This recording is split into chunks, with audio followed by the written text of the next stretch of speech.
হাতি আর এক কুকুর একসাথে প্রেগনেন্ট হয়েছে। 2.5 মাস পর কুকুরের 4টা বাচ্চা জন্ম নিয়েছে। তখন সেই কুকুর খুশি মনে হাতির কাছে যেয়ে বলল, কিরে বান্ধবী, তোর এখনো বাচ্চা হয় নাই? আমার তো 4 জন বাচ্চা হয়ে গেছে। হাতি বলল, আমারটা হয় নাই, সামনে হবে ইনশাআল্লাহ। তখন সেই কুকুর চলে গেল। 3 মাস পর আবার এসে হাতিকে বলল, বান্ধবী, আমার তো আবার 4টা বাচ্চা জন্ম নিয়েছে, তোর বাচ্চার খবর কি? হাতি বলল, আমার তো এখনো হয় নাই, সামনে হবে। তখন কুকুর বলল, কি সাংঘাতিক ব্যাপার, আমার 2 বার বাচ্চা হইল, তোর একবারও হইল না। কুকুরের বাচ্চা তো হয় 2.5 মাস 3 মাস পর পর। এখন ওই কুকুর 2 বছরে প্রায় 22টা বাচ্চা জন্ম দিয়ে সেই হাতির কাছে যেয়ে বলল, কিরে বান্ধবী, তোর বাচ্চা কোথায়? হাতি বলল, এখনো হয় নাই, সামনে হবে।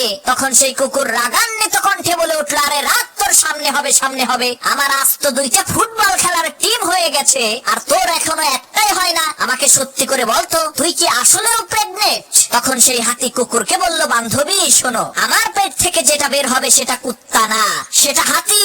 সে যখন দুনিয়াতে ভূমিষ্ঠ হবে তখন এই পৃথিবীর হাওয়া বাতাস সবকিছু তাকে অনুভব করবে। সে যখন বনের মধ্য দিয়ে হেঁটে যাবে, বন থরথর করে কেঁপে উঠবে। সে যখন রাস্তা পার হবে, রাস্তার যানবাহন সব থেমে যাবে। সে ফালতু কুত্তার মতো হাড্ডি খাওয়ার জন্য ঘেউ ঘেউ করবে না। প্রিয় ভাইরা, ঠিক একই ভাবে আপনার কাছেও লোকজন আসবে, কিরে এখনো তোর চাকরি হয় নাই, তোর এইটা হয় নাই, ওইটা হয় নাই, আমার তো হয়ে গেছে। তখন আপনি নিজেকে তার সাথে তুলনা করতে যাবেন না, হাই হুতাশ করবেন না।